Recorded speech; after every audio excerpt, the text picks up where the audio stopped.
Custom reports are individualized reports based on the results of your communication matrix assessment. You have to choose the elements you want to include in the report. They're not automatically generated. We charge $6 per report with discounts for larger volumes.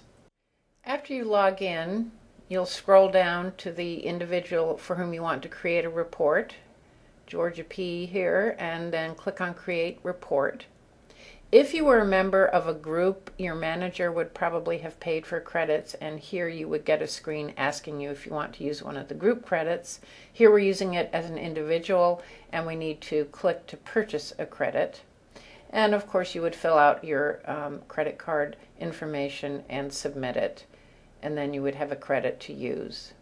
After you've purchased a report credit, then when you click here, you'll be asked if you want to use that credit. So we'll say yes. And now we go to the custom report interface. At the top here are some basic instructions. What I'm going to do is go through just the elements that I think need a little more explanation so we can get through this quickly. Most reports that you create will not include every element. That would make a very, very long report. Okay, let's go. First of all, we'll enter a file name for the report. We'll put the client's name in if we want to include it. Say that client is called Georgia. And we want in the personalized sections of the recommendations, which we get to in the last step, to call her by her common name, which is Georgie. Here's a tip. Including this level of personalization will make your report much more individualized and appealing, especially to family members. Date of report is pre-populated. Date of evaluation, if that's different from the date of the report, and information about you, the evaluator. Contact information, you can put the name and address of your clinic or school. If you desire, you may upload a clinic logo. And that image will stay there for future reports if you want to use it. Personal information, this is all quite self-explanatory. Again, you just check any items that you want to include.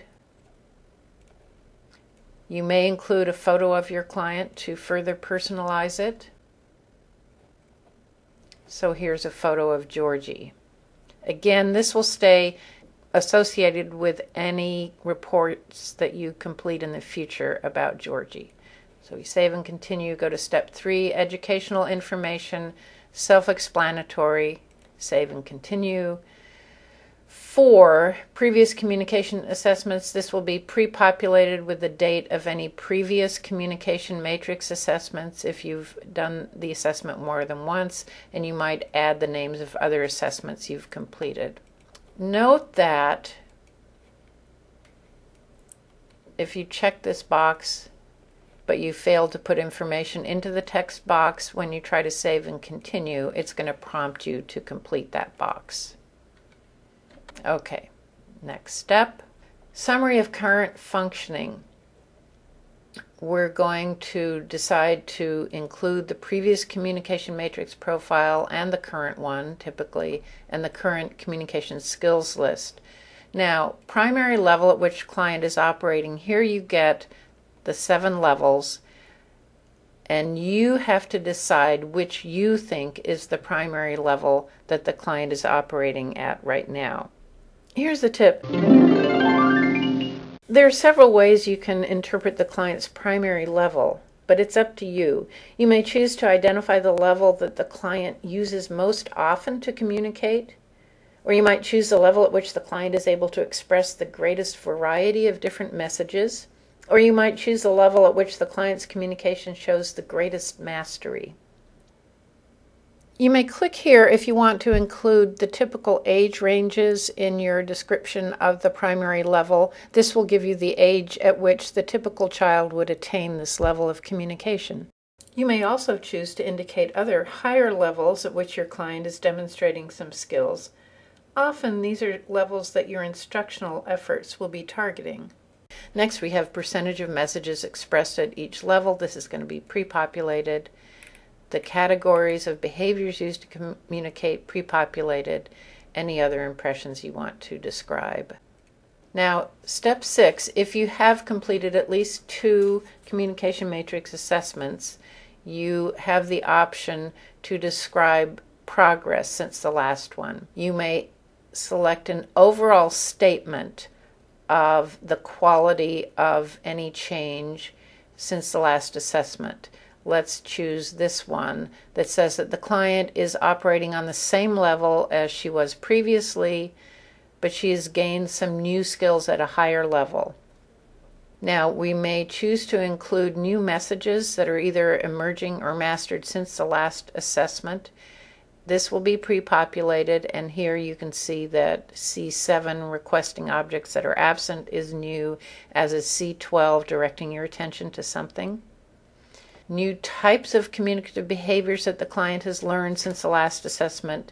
If the client had learned some new behaviors that are in a category in which they showed no behaviors at the prior assessment, then one of these boxes would be pre-populated. As you can see here, Georgia has not learned any new behavior categories. She might have learned some new behaviors, but they were not in a new behavior category. And we can add specific information about how the client communicates and additional observations. And if we want, we can include a quantitative estimate of change since the last assessment. In this case, Georgia has gained 21 points, and we'll explain how that's calculated now. Here's a tip. Each matrix gets a total score based on a score of 1 point for each of the 80 cells in the profile that scored emerging, and 2 points for each cell that scored mastered. This score has little meaning by itself when applied to an individual matrix profile, but when 2 profiles are compared, it may be used as a quantitative indicator of change. Now we're at step 7, where we can choose specific recommendations for instructional purposes based on the level of communication that you're targeting. Here's a tip. Most clients operate at 2 or more levels. First, look at the level at which the client is primarily functioning for recommendations.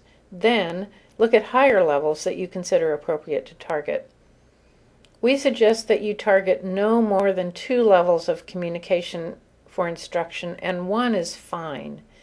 And target no more than 4 states, functions, or intents, that is, messages, across all levels targeted. Say that we target level 3.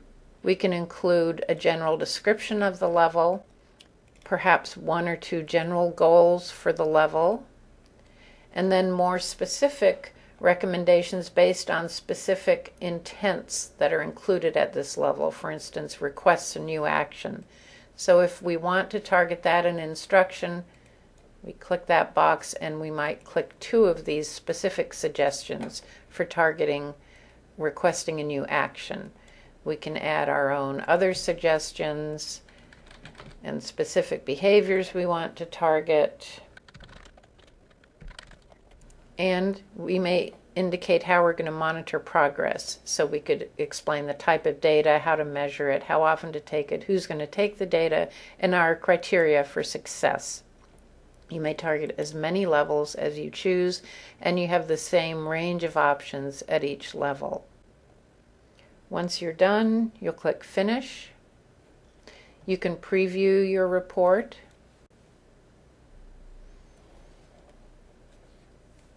If you're happy with it,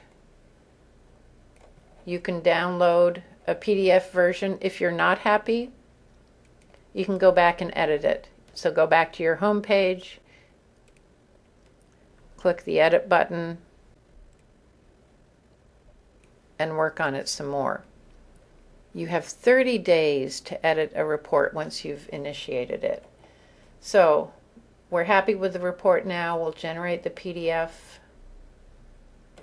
and then we can either save it on our hard drive or a thumb drive. We can print it out, but in any case, that final report will stay in your home on the communication website indefinitely. Here's a final tip. We have a couple of other resources that might help you in developing logical educational goals for your client. Here we're providing you with the URLs to access those resources. The first one is the Communication Supports Inventory Children and Youth, or the CSI-CY.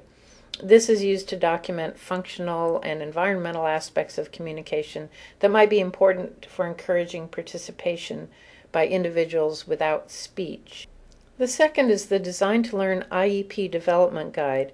This tool is used to help you reflect on the characteristics of high-quality goals that you want to be sure to reflect in the goals that you create. We hope that the custom reports are useful for both professionals and parents. For further ideas about teaching individuals to communicate, you might want to consider joining our virtual community of practice.